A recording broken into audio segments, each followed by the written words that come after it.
If you catch yourself running with your legs dragging underneath you, or you watch videos of yourself running from the side and it looks nothing like what the pro runners are doing, then let's talk a little bit about why that might happen, and then if you too should lift your heels up when you run like the pros do. Salut everyone, Stefan from Safe Motions. Basically, your hamstrings are the muscles responsible for picking your heel up.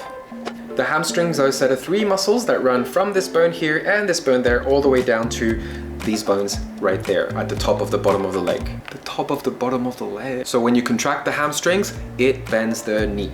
You can double check this time. Just put your hand on the hamstring and then bend the knee, and then you will definitely feel that muscle in the back of the thigh contracting. So if you wanted to lift the heel up on purpose when you were running, the hamstring would be the muscle that you would activate. However, just to check on that, scientists have put electrodes deep into the hamstring muscles to measure exactly when and how the hamstrings contract during the running movement. It turns out, and we've known that for a long time, that most of the hamstring activation is not when runners bend the knee to lift the rear foot up.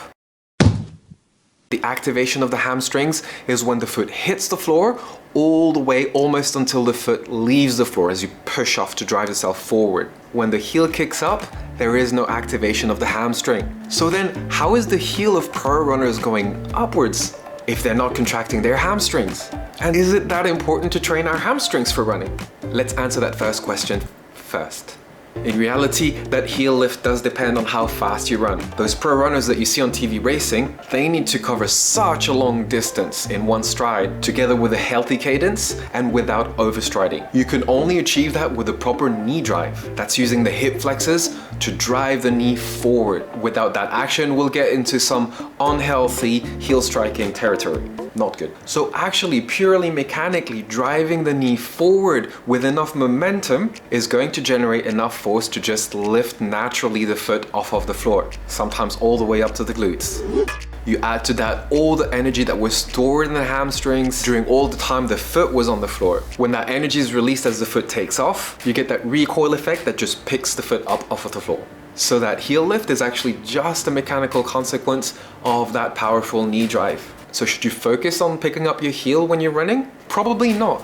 It's probably a better idea to focus on that knee drive, as well as other technical elements like stride length and cadence. I've got a playlist of exercises that can help you increase your stride length, keeping the right cadence, and improving your knee drive. But before you check those out, if it's not to lift the heel up, why is it so important to train the hamstrings for runners? And why do so many runners get injured in the hamstrings? If you remember from the beginning of the video, I told you that the hamstring is active when the foot lands on the floor, mostly, and then remains active almost until the foot leaves the floor. It's there mostly to stabilize the knee and to decelerate the landing of the body on the floor. So overall, this movement is called an eccentric contraction of the hamstrings. You're activating the muscle as you're lengthening it at the same time. That provides a tremendous tension on the muscles and the tendons, and that's why we get hurt. Contracting those muscles eccentrically is quite traumatizing for the muscles. So not only do we need to train our hamstrings, but also we need to train them eccentrically, just like when we're running. And as per a 2017 study found, the Nordic hamstring curls are an exercise that closely replicates the action of the hamstring when you're running. So that's what you can train. If you don't know what Nordic hamstring curl is, I've got there a selection of my favorite strengthening exercises just for runners, including the Nordic thingy. So like this video, subscribe, and I'll see you there. A bientôt!